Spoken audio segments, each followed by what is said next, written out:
G welcome back. And جس طرح سے بریک پہ جانے سے پہلے ہم لوگ بات کر رہے تھے کہ امریکہ اور ایران کے درمیان یہ جو معاہدہ طے پا رہا ہے اس کے خد و خال کیا ہیں, اس کے انز اینڈ آؤٹس کیا ہیں. ہمارے پاس کافی ساری ڈیٹیلز, کافی ساری نیوز, اور اس نیوز کے اندر ایک طرف ہمیں نظر آتی ہے امید اور دوسری طرف ہمیں نظر آتا ہے خطرہ کہ کہیں معاملات واپس خرابی کی طرف نہ چلے جائیں. کچھ ابہام ابھی بھی باقی ہے, ایمبیگوٹی تھوڑی سی باقی ہے, تو اسی کے اندر سے کیا لوپ ہولز نکل سکتے ہیں, کیا خدا نخواستہ یہ معاہدہ سبوتاج ہو سکتا ہے. ایک چیز طے ہے, ایک چیز کانسٹنٹ ہے, اینڈ دیٹ از کہ پاکستان پیس میکر کے طور پر دنیا بھر میں ابھر کر سامنے آیا ہے اور اس کا ادراک کیا جا رہا ہے. ٹرمپ کی طرف سے, ایران کی طرف سے بار بار اس پر بات کی جا رہی ہے, اینڈ پاکستان کے اندر بھی ڈیفینیٹلی جو ایک مراتب ہیں وہ بہتر ہونا شروع ہو چکے ہیں. ہمارے جتنے بھی لیڈ کرنے والے لوگ موجود ہیں, ہمارے ساتھ اس وقت موجود ہیں سردار مسعود خان صاحب, جو کہ اقوام متحدہ میں مستقل مندوب رہ چکے ہیں, سفیر رہ چکے ہیں چائنا اور پاکستان کی طرف سے امریکہ اور چائنا کے اندر,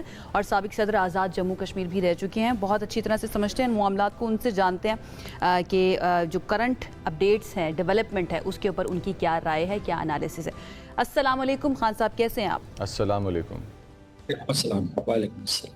thank you so much join کرنے کے لیے. سب سے پہلے شیڈیول کے مطابق فی الحال نہیں ہو رہے, وقت تبدیل ہو سکتا ہے, پاکستان میزبانی کر رہا ہے. میں چاہوں گی تھوڑا سا آپ ذرا کھولیے اس معاملے کو, اس کے بعد آگے سے ہم بلڈ کریں گے اپنی ڈسکشن کو. دیکھیے, میزبانی کا ایک دور تو ختم ہوا اور کامیاب دور تھا, اور اس کی وجہ سے ایک یاداشت آئی ہے مفاہمت کی, اور اس کے اوپر دستخط کر چکے ہیں فریقین. اور ابھی فوری طور پر اس کا اثر یہ ہوا ہے کہ آبنائے ہرمز کھل رہا ہے, محاصرہ اٹھ رہا ہے, اور جہازوں کی آمد و رفت شروع ہو گئی ہے, آئل ٹینکرز یا دوسرے جو کارگو ویسلز ہیں. اس سے جو ہے آپ نے دیکھا کہ کتنا عالمی منڈیوں میں تیزی آئی ہے, جو ایک بہت مثبت رجحانات سامنے ابھر کے آئے ہیں. اور پھر ساتھ ساتھ جو ہے تیل اور گیس کی قیمتیں بہت تیزی سے گری ہیں, جس سے ساری دنیا کے کنزیومرز اور شہری جو ہیں وہ متاثر تھے, اور اب ان کو ایک قسم کا ریلیف ملے گا. تو یہاں تک تو کامیابی ہو گئی, اور اس کے بعد جو ہے باقی 14 نکاتی فارمولہ آپ نے دیکھ لیا ہوگا. 14 نکاتی جو مسودہ ہے, اور اس میں بہت سی چیزیں طے کرنی ہیں, بالخصوص جو ہے نیوکلیئر ڈیل کے بارے میں, اور ایران کو جو ریلیف دینا ہے, سینکشنز ریلیف دینا ہے, یا ان کے منجمد اثاثے واگزار کرنے. کچھ بہت اچھی خوشخبریاں بھی سامنے آئیں. مثال کے طور پس پردہ پاکستان کی وساطت سے اور بعد میں قطر کی وساطت سے جو مذاکرات ہو رہے تھے, اس میں خطیر رقم مختص کی گئی ہے reconstruction and development of Iran, اور کچھ $300 بلین کی ہے. اس کی وجہ سے میں سمجھتا ہوں کہ اسی بات کو پاکستانی عوام میں جو سوال اس وقت گھوم رہا ہے وہ یہ ہے کہ ایک طرف آپ کا آبنائے ہرمز اور اس کے اندر سے تیل کی ترسیل جو ہے اور بیرلز کا آنا جانا وہ شروع ہو چکا ہے. دوسری جانب پوری دنیا کے اندر لوگ اس بات پہ خوش بھی ہیں کہ قیمتیں نیچے آ رہی ہیں, جنگ رکنے کی طرف جا رہی ہے. لیکن جس طرح آپ نے جو کہ 14 نکات ہیں ان کے اندر کچھ ابھی بھی ڈسکشن باقی ہے, کچھ بحث ابھی ہونی باقی ہے ان کے اوپر. آپ کو کیا لگتا ہے کہ اس صورتحال میں فاتح کون ہے؟ آپ دیٹس دا کویسچن مارک جو ہماری عوام سوچ رہی ہے اس وقت. اس وقت میرا خیال ہے کہ میں بنیادی طور پر کہوں گا کہ 4 فاتحین ہیں. سب سے پہلے میں پاکستان کا ذکر کروں گا کہ اس کی کامیاب سفارتکاری رہی. ایران اور امریکہ فاتح ہیں, اور میں اس کی توجیح کروں گا ابھی تھوڑی دیر کے بعد. اور پھر جو ہے میرا خیال خلیجی ریاستیں فاتح ہیں. اس لیے میں نے کہا ایران کے لیے کہ ایران کے اوپر حملہ کیا گیا تھا امریکہ کی طرف سے اور اسرائیل کی طرف سے, اور بہت سخت شدید حملہ تھا. دنیا کی سب سے بڑی فوجی طاقت اور خطے کی سب سے بڑی فوجی طاقت میں مل کر, مشرق وسطیٰ کے خطے کی میں بات کر رہا ہوں, انہوں نے ایران کے اوپر حملہ کیا. ایران نہ صرف وہ جذب کر گیا, سارے حملے سہ گیا, بلکہ اپنے پاؤں پہ کھڑا رہا. اس کی فتح یاب قوم جو ہے اس نے جشن کے شادیانے بجائے. اور دوسرے سب سے میں ان کو ایک اور کمپلیمنٹ یہ دینا چاہتا ہوں کہ انہوں نے مذاکرات بہت ہی زیرک انداز میں کیے, یعنی جو رعایات وہ حاصل کر سکتے تھے انہوں نے حاصل کی. پھر امریکہ کے لیے یہ ہے کہ یہ اس کی, ویسے تو کہتے ہیں کہ یہ وار آف چوائس تھی, میں سمجھتا ہوں کہ اس میں اسرائیل کے کہنے پہ یہ جنگ لڑی تھی, اور وہ بہت برے طریقے سے اس دلدل میں پھنس گئے تھے. ہر روز ان کے بلینز آف ڈالرز خرچ ہو رہے تھے. ان کی جو ٹیکنالوجی ہے بری طرح سے پٹ رہی تھی بعض جگہوں پہ, ان کی بیسز کو بہت نقصان ہوا, ان کی شہرت کو بہت نقصان ہوا. ان کے جو اپنا جو ایک حلقہ تھا پورے کا پورا، جو ایک الائنس کا حلقہ ہے، ایک نیٹ ورک ہے، مغربی یورپ ان کے ساتھ ہے، جاپان، ساؤتھ کوریا ان کے ساتھ ہیں، بہت سے دوسرے ایشیائی ممالک ہیں، اور آسٹریلیا اور کینیڈا شامل ہیں، وہ سارے کے سارے پیچھے ہٹ گئے اور انہوں نے امریکہ کا ہاتھ نہیں بٹایا۔ تو یہ سب نقصانات کو روکنے کے لیے صدر ٹرمپ نے بڑا دانشمندانہ فیصلہ کیا کہ انہوں نے یہ جنگ روک دی ہے۔ دوسرے یہ ہے کہ ان کی ہمیشہ یہ کوشش تھی کہ یہ جو فار ایور وارز ہیں، جو امریکہ جنگ شروع کر دیتا ہے اور وہ کئی سالوں تک محیط ہو جاتی ہیں اور پھر اس کے نتائج بھی نہیں نکلتے، اس مرتبہ ایسا نہ ہو۔ یہ بھی ان کی کامیابی ہے کہ یہ عراق کی طرح جنگ نہیں ہوئی، افغانستان کی طرح جنگ نہیں ہوئی، ویتنام کی طرح جنگ نہیں ہوئی، بلکہ وہ جلدی امریکہ کو باہر نکالنے میں کامیاب ہو گئے۔ امریکہ میں ایک دباؤ جو ہے وہ ان کے جو میگا کنسٹیٹوئنسی کا تھا، ملٹری انڈسٹریل کمپلیکس کا تھا کہ جنگ جاری رہنی چاہیے، لیکن صدر ٹرمپ نے جو اپنے تمام مشیران سے مشورہ کیا، وہاں اختلافات تھے۔ مثال کے طور پر میں آپ کو بتاتا ہوں کہ جو مارکو روبیو وزیر جنگ، پیٹ ہیگسیت اور CIA کے ڈائریکٹر تھے، وہ اس معاہدے کے خلاف تھے، جبکہ اس کے نائب صدر JD وینس اور جیرڈ کشنر ان کے جو ہے، اور خاص طور سے اسٹیو وٹکاف اس کے حق میں تھے۔ ان حالات میں انہوں نے یہ فیصلہ کیا۔ میں نے چوتھا یہ کہا تھا کہ خلیجی ریاستیں برے طریقے سے پس گئی تھیں، ان کی جو پوری کی پوری شہرت تھی کہ وہ ایک امن اور سلام تھی اور خوشحالی کا گہوارہ ہیں، اور وہاں بے خوف و خطر سرمایہ کاری کی جا سکتی ہے، اور یہ کہ ان کو امریکہ کا سیکیورٹی امبریلا حاصل ہے، وہ سارے کے ساری میتھ جو ہے شیٹر ہو گئی تھی۔ تو میں سمجھتا ہوں کہ اس جنگ بندی سے اور اس معاہدے سے اور اس کے بعد جو مذاکرات ہو رہے ہیں، اس سے خلیجی ریاستوں کو بھی بہت فائدہ پہنچا ہے۔ ٹھیک ہے۔ اچھا مسعود صاحب، آپ نے کہا کہ ٹرمپ نے بہت جلدی نکال دیا، سالوں تک محیط نہیں ہوئی یہ جنگ، اس کے لیے ڈیفینیٹلی ہم بھی شکر گزار ہیں اور ہمیں بھی خوشی ہے، لیکن امریکہ کے پاس بھی تو چوائس تھی نا، وہ روک بھی سکتا تھا اور پھر بعد میں صرف یہ کہہ دینا ایک میٹنگ کے اندر یا پریس کانفرنس کے اندر بیٹھ کے اپنے مشیروں کو کہ آپ نے مجھے کہا تھا کہ ایران بہت قریب پہنچ چکا ہے جوہری ہتھیار یعنی کہ یہ جو وار ہیڈز ہیں وہ لینے کے، تو اس لیے ہم نے اٹیک کر دیا۔ ایک سپر پاور کے پریزیڈنٹ کا یہ کہنا، یہ کتنا خطرناک ہو سکتا ہے؟ خطرناک تو ہے ہی ہے، لیکن میں آپ کو بتاتا ہوں کہ وہاں صورتحال یہ ہے کہ امریکہ ایک طرف دنیا کی طاقتور فوجی قوت ہے، اور اس کے ساتھ ساتھ یہ ہے کہ وہاں اسرائیل کی بہت میسو پینیٹریشن ہے۔ جب اس جنگ کی تیاری ہو رہی تھی یا اس کے بارے میں مشاورت ہو رہی تھی تو وزیر اعظم نتن یاہو ان کے سیکیورٹی کنسلٹیشنز کے دوران وہاں ہی باجڈ ان، اور انہوں نے اس کو انفلوئنس کرنے کی کوشش کی، اس ڈیسیشن کو، اس ریالٹی کو کچھ وہ تبدیل کرنے کی کوشش کر رہے ہیں۔ مثال کے طور پر آپ نے دیکھا ہوگا جو نائب صدر JD وینس کا بیان ہے، انہوں نے جو انتہا پسند cabinet ministers of Nitin Yahoo ہیں ان کو نشانہ تنقید بنایا۔ انہوں نے کہا کہ وہ کیوں صدر ٹرمپ کے بارے میں یا ان کے خلاف بیانات دے رہے ہیں، کیونکہ صدر ٹرمپ ہی وہ ملک ہیں جو مطلب جو صدر ٹرمپ اور امریکہ ہی جو ہے ان کی سیکیورٹی کے ضامن ہیں، یعنی ریاست اسرائیل کے۔ تو اس لیے یہ ہے کہ یہ پہلی مرتبہ دیکھنے میں آ رہا ہے کہ اس سطح پہ اسرائیل کے اور امریکہ کے اختلافات ہو رہے ہیں۔ جو آپ کے سوال کا جواب یہ ہے کہ یہ جنگ صرف جو ہے امریکہ کے انٹیلیجنس اداروں کے کہنے پہ اوپر نہیں لڑی گئی تھی۔ آپ کو یاد ہوگا کہ ان کی جو نیشنل انٹیلیجنس کی ڈائریکٹر تھی تلسی گیبارٹ، انہوں نے ایک ٹیسٹمنی میں یہ کہا تھا کہ ایران جو ہے وہ نیوکلیئر ہتھیار حاصل نہیں کر رہا، لیکن چند ہی مہینوں کے بعد اسرائیل کے کہنے کے بعد انہوں نے یہ فیصلہ کیا۔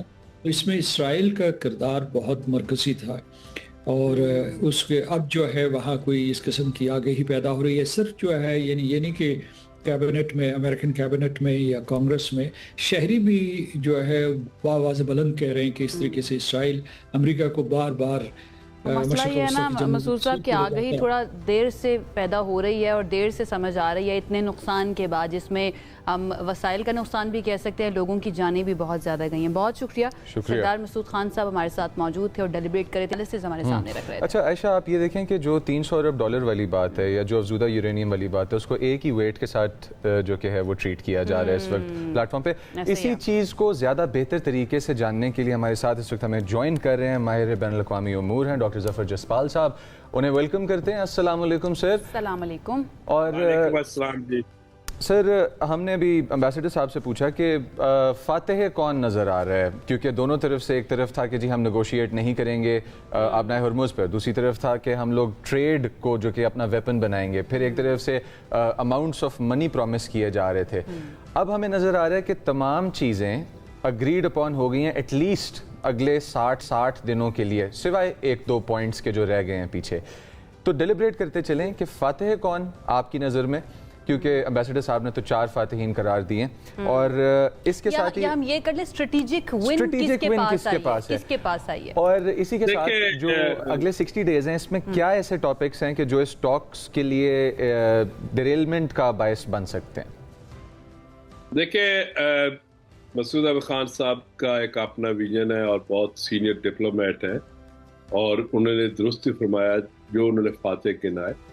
میرا اپنا ایک انڈرسٹینڈنگ ہے، میری انڈرسٹینڈنگ میں اگر آپ ڈپلومیٹکلی کہیں گے تو فاتح تو پاکستان ہے، اور اگر آپ کہتے ہیں کہ کس نے اس جنگ میں اپنے آپ کو بچایا کہ وہ ڈریگ ان نہ ہو اور کسی اور کی جنگ ان کے پلڑے میں نہ پڑ جائے، وہ عرب نیبرز ہیں جو ایران کے ہیں، جن کے اوپر ایران نے حملے بھی کیے امریکن بیسز کے کو مد نظر رکھتے ہوئے، مگر انہوں نے ایک میزائل یا ایک فائر بھی ایران کی طرف نہیں کیا۔ تو یہ دونوں فاتح ہیں، کیونکہ ان کے بارے میں کہا جا سکتا ہے کہ ریشنلٹی یہاں پہ پریویل ہوئی، اور دنیا کو اور اس خطے کو ایک میلٹ ڈاؤن سے بچایا، اور اس خطے کو ان دونوں فریقوں نے آپ کہہ سکتے ہیں کہ جنگ کے شعلوں سے بچایا جو کہ مزید بڑھ رہے تھے۔ رہ گئے ایران اور یونائٹڈ اسٹیٹس، ان میں نہ کوئی جیتا نہ کوئی ہارا، مگر جس وقت ہم اسٹریٹجیکلی یا ملٹرلی چیزوں کو انالائز کرتے ہیں، جو اگریسر ہے اگر وہ اپنے ہدف اچیو نہیں کر سکتا تو پھر ہمیں کہنا پڑے گا کہ نہیں، اس نے کاسٹ پے کی، اس کی اگریشن فیل ہوگی، جب ہارا نہیں ہے تو اپنے آبجیکٹیوز بھی اچیو نہیں کر سکا، وہ ہے یونائٹڈ اسٹیٹس۔ بالکل ٹھیک ہے ڈاکٹر جسپال، میرا سوال اب ہم تھوڑا سا میں چاہوں گی کہ پاکستان کی طرف آ جائیں، because Pakistan is the ultimate winner, جس کا آپ نے بھی ذکر کیا، ریٹریٹ کیا اس بات کے اوپر۔ پاکستان کے اوپر اثرات اب اس کے کیا ہو سکتے ہیں؟ ہمیں پتہ ہے کہ ہم اپنے پڑوسی ملک ایران کے ساتھ ٹریڈ نہیں کر پا رہے تھے، یا بہت سارے ہمارے ایسے پروجیکٹس تھے جن کو ہم مکمل نہیں کر پا رہے تھے بیکاز آف دا سینکشنز۔ اب وہ سینکشنز ہٹانے سے کیا واقعی میں اوپنلی ٹریڈ کی جا سکے گی ایران تک، یا ایران کر سکے گا پوری دنیا کے ساتھ؟ دیکھیں آپ نے درست کہا کہ پاکستان کے اوپر ہم کرٹیسائز تو کرتے ہیں، اکنامک انسٹیبلٹی ہے، یہ ہمیں نظر نہیں آتا کہ جس کے ملک کے چاروں طرف جنگ کا اور ایک کنٹینمنٹ کا مائنڈ سیٹ ہو، سچویشن ہو۔ دیکھیں انڈیا کے ساتھ بھی ہم نہیں کرتے کہ وہاں دشمنی ہے، ادھر افغانستان ہمارے پہ حملے کرتا ہے ایز اے پراکسی، اور ایران کو دنیا نے سینکشنز کی وجہ سے ہمارے سے روکا ہوا تھا۔ اب جب حالات بدلیں گے تو $300 کی جب ریکنسٹرکشن ہوگی ہمارے نیبرہڈ میں، تو اس کا ہمارے پہ ایک پازیٹیو اسپل اوور امپیکٹ ہوگا، اور ایران پہ آپ سسٹمیٹکلی سینکشنز ختم کرنی پڑیں گی، اور اب وہ سینکشنز کی طاقت بھی نہیں رہ جائے گی۔ اس لیے اب ہمیں امید نظر آ رہی ہے کہ ایران پاکستان جو گیس پائپ لائن ہے اس پہ ورک شروع ہو جائے گا، اور اس کے مکمل ہونے سے ایک اچھی امید نظر آ رہی ہے۔ اس سے زیادہ یہ ہے کہ جب ایران کے اوپر سینکشنز ہٹیں گی تو ہماری جو بائیلیٹرل ٹریڈ ہے، جو بالکل ہمارے ایگریکلچر کو تباہ کی پڑی ہے، وہ جب ایران کی کھلے گی اور ایران کی اکانومی میں بھی بوم آنا ہے، تو نیچرلی ہمارے یہ جو ایگریکلچر ٹریڈ ایران سے ہوتی تھی، فارماسیوٹیکل کی جو ٹریڈ ہوتی تھی، اور باقی جو ٹریڈ کے اہم چیزیں، وہ بڑھے گی۔ اور ایران کا جب فری ہوگا اور ایران بھی اب کانفیڈنٹلی موو کرے گا، اور بہت سی چیزوں سے ایران نے بھی سیکھا ہوگا، تو نیچرلی آپ کو نظر آتا ہے کہ ہمارے اس ریجن میں ایک اکنامک ایکٹیویٹی شروع ہوگی، جس کو آف کورس چائنا کی جو بی آر آئی ہے، سی پیک ہے، جہاں اس کے جو پریزیڈنٹ شی کے انیشیٹو وہ اسٹیبلائز کریں گے، تو ہم امید کر سکتے ہیں کہ یہاں پہ ڈاکٹر جسپال ایرانی تیل جو ہے وہ ہم پاکستان کے اندر لا سکیں، بیکاز ہمارا یہ بہت بڑا ایک فیکٹر ہے کہ کچھ بھی تبدیلی آئے دنیا کے اندر تو پوری دنیا میں مہنگا ہو جاتا ہے، پاکستان میں تو کچھ زیادہ ہی مہنگا ہو جاتا ہے۔ تو کیا ہمارے پاس یہ آپشن ہوگا کہ ایرانی تیل اگر اوپن ہو جاتا ہے، ٹریڈ ہو جاتی ہے، تو ہم وہاں سے منگوا سکیں، سو دیٹ اس کی کاسٹ بھی کم ہو، ٹرانسپورٹ کی، اور اویلیبل بھی ہو؟ دیکھیں جس وقت ایران کے اوپر سینکشنز ختم ہو رہی ہیں، اور یہ اس ایگریمنٹ کا حصہ ہے کہ ایران اپنی فری ٹریڈ کر سکتا ہے، تو نیچرلی جب اس کا آئل کے اوپر سے سینکشن ہٹیں گی تو ہم بھی خریدیں گے باقی ممالک کی طرح، اور اس میں ہمارا تو شارٹیسٹ روٹ ہے تو ہمیں اس کا فائدہ ہوگا، اور اس کی وجہ سے ہمارا جو گوادر پورٹ ہے جو ہم نے چائنا کے ساتھ مل کے بنائی ہے اس کی وائبلٹی بڑھ جائے گی اور بڑھ رہی ہے. تو اس لیے ہم امید کر سکتے ہیں. ڈاکٹر صاحب ایک پوائنٹ میں ایڈ کرنا چاہتا ہوں، معذرت قطع کلامی معاف، سوری میں آپ کو انٹرپٹ کر رہا ہوں. ایک پوائنٹ میں ایڈ کرنا چاہتا ہوں اس کے اندر کہ چائنا نے، ہم نے اس کانفلکٹ کے دوران ایک بڑا امپورٹنٹ میٹرک پوری دنیا نے نوٹ کیا، وہ یہ تھا کہ چائنا کو جتنی ضرورت ہوتی ہے آئل کی اور انرجی کی، چائنا نے اپنے لیے امپورٹ کروانا کم کر دیا کہ تاکہ گلوبل سسٹم جو ہے وہ کولیپس سے بچ پائے. اب جب یہ وار رکنے کی طرف جا رہی ہے تو آپ کو کیا لگتا ہے کہ یہ جو روٹ کنیکٹ کر رہا ہے ہمارے وارم واٹرز کو اوپر نارتھ کے ساتھ، نارتھ میں ہمارے پاس چائنا ہے اور ایک طرف ہمارے آ جاتا ہے ایران، ہمارا یہ روٹ کتنی امپورٹنس گین کرے گا گلوبلی؟ کیونکہ بی آر آئی کے اندر one of the most successful and prominent initiatives جو ہے وہ ہمارا سی پیک ہے. تو آپ کو کیا لگتا ہے کہ جو ہمارا وائڈر بزنس ہے اس ریجن کا اور پاکستان کا جو اگلا سٹیپ ہے شاید گلوبل سکسیس کی طرف، وہ کاروباری فیلڈ میں ہے؟ کیونکہ جنگ میں تو ہم نے دکھا دیا ایک طرف انڈیا کے ساتھ جو ہمارا ہوا اور دوسری طرف جو ہم نے یہ صلح کروائی ہے. تو آپ کو اب نیکسٹ سٹیپ پاکستان کا بزنس سکسیس کا نظر آ رہا ہے؟ دیکھیں ہماری لیڈرشپ اس چیز پہ بڑی کنسرن ہے، اور آپ نے بھی جس طرح فرمایا ہم نے ملٹریلی اپنے آپ کو اسٹیبلش کیا، ڈپلومیٹکلی بھی آپ نے اپنی سکلز ڈیمونسٹریٹ کی، اب انشاءاللہ اکنامک کا ہے. آپ نے ایک بڑا اچھا سین پریزنٹ کیا جو ایک نیٹ ورک کا ہے، کنیکٹیوٹی کا ہے، کہ چائنا کا ویسٹرن چائنا سے جو ٹریڈ شروع ہوگی وہ سی تک جائے گی اور سی سے ویسٹ ایشیا میں جائے گی. دیکھیں چائنا کا جو یہ سی پیک بنانا ہے یا جو ہے ٹھیک ہے ہمارے لیے بھی، مگر ان کا ایک جو یہ اس کو وائبل اسی وقت ہوگا جس وقت یہ آ کے آپ کے چمن سے بھی ایران میں انٹر ہو جائے اور ایران سے کچھ چیزیں آ کے اس روٹ پہ چلی جائے، اور گوادر سے صرف ایران نہیں پھر پورے عرب ورلڈ میں، جس کو مینا بھی کہتے ہیں مڈل ایسٹ جو ہے پورا، کیونکہ آپ ویسٹرن انڈین اوشن دیکھیں نا تو اس کے اندر یہ سب سے شارٹیسٹ روٹ بنے گا. تو مگر اب ہے پرابلم یہ آ رہی ہے کہ وہاں پہ ایک I2U2 بنایا گیا جس کو امریکہ، یونائٹڈ عرب ایمریٹس، اسرائیل اور انڈیا کا ایک منی سیکیورٹی گروپ تھا. اب اس کی وہ اہمیت نہیں رہے گی، تو نیچرلی اس پہ آپ چائنا کو اور پاکستان کو ایک امپورٹنٹ اکنامک کنیکٹیوٹی کا ملے گا، جس کو آپ نارتھ ساؤتھ کوریڈور پہلے یہ بنانے کی کوشش کر رہے تھے، وہ اس طرح کے ایک وائبل ہوگا. اور آپ کو معلوم ہے کہ ایران کے ساتھ چائنا کے آلریڈی ایگریمنٹ ہے، اسٹریٹجک پارٹنرشپ ہے $400 بلین کی، اور اس میں $25 بلین جو ہے وہ ان کے آئل کے انڈسٹری کے لیے ہے. تو اس طریقے کی جب انویسٹمنٹ آپ کے، میں نے جس سے پہلے عرض کیا کہ نیبرہڈ ہوگی، تو ایک ہمیں روزی پکچر نظر آتی ہے. آپ دیکھنا یہ کہ آپ ایک چیز پہ خیال رکھیے گا کہ جو پاکستان کے دشمن ہیں وہ اس چیز کو روکنے کے لیے بلوچستان میں اور خیبر پختونخوا میں ٹیررزم بڑھائیں گے، اور اس کو ہماری فورسز اس کو روک رہی ہیں. اور اب ہم فوکس کریں گے افغانستان پہ بھی تاکہ یہ چیزیں آگے موو ہو. ایک اچھی امید نظر آ رہی ہے، ایک اچھی امید نظر آ رہی ہے. لیکن اگین بہت امپورٹنٹ پوائنٹ آپ نے پوائنٹ آؤٹ کیا ہے ڈاکٹر جسپال، کہ جو کمزرف دشمن ہے نا وہ پوری کوشش کرے گا کہ کسی نہ کسی طرح سے ڈیریل کیا جا سکے پاکستان کو. بہت بہت شکریہ ہمیں جوائن کرنے کے لیے. مجھے یاد آتا ہے وہ وقت بار کہا جاتا تھا ایک ملک کی طرف سے کہ پاکستان کو انٹرنیشنلی آئسولیٹ کر دیا جائے گا، تنہا کر دیا جائے گا. Now we all can see, دنیا دیکھ سکتی ہے کہ کون تنہائی میں بیٹھا ہوا ہے اور کون ہے جس کا نام ہر جگہ پر لیا جا رہا ہے. بہت اچھی خبر آپ کے ساتھ شیئر کرتے ہیں جس کی امید ہے، let me be very honest, امید بہت زیادہ. عالمی منڈی کے اندر ہم جانتے ہیں کہ خام تیل کی قیمتیں جو ہیں اس کے اندر کمی ہوئی ہے. برینٹ کروڈ کی قیمت جو ہے وہ ہو چکی ہے $79 فی بیرل، 79 یعنی کہ $79 فی بیرل. امریکی خام تیل کی قیمت ہو چکی ہے $75 فی بیرل، اور اماراتی تیل کی قیمت $73 فی بیرل ہو چکی ہے. اور آج نئی قیمتوں کا اعلان بھی کیا جانا ہے. تو لیٹس سی کہ وزیر پیٹرولیم کی طرف سے علی پرویز ملک صاحب جو ہیں ان کی طرف سے کیا اعلان ہمارے لیے آتا ہے. اینڈ آئی ہوپ کہ جو اعلان آئے اور اس کے اندر اگر کمی ہوتی ہے اور وہ کمی ہمارے پاس ٹرانسلیٹ ہو کے ہماری مارکیٹ، لوکل مارکیٹ تک آتی ہے اور ہم تک پہنچتی ہے، ہمارے لوکلز تک پہنچتی ہے، تو وہ سسٹین بھی کرے. بیکاز کوئی بھی بندہ 500 کا لیٹر، 450 کا لیٹر یا 400 کا لیٹر نہیں ڈلوانا چاہتا اپنی گاڑی میں. تو let's hope for the best. اور اسی کے ساتھ چلتے ایک چھوٹی سی بریک کی طرف، دوسری طرف ملاقات ہوتی ہے. ساتھ رہیے گا.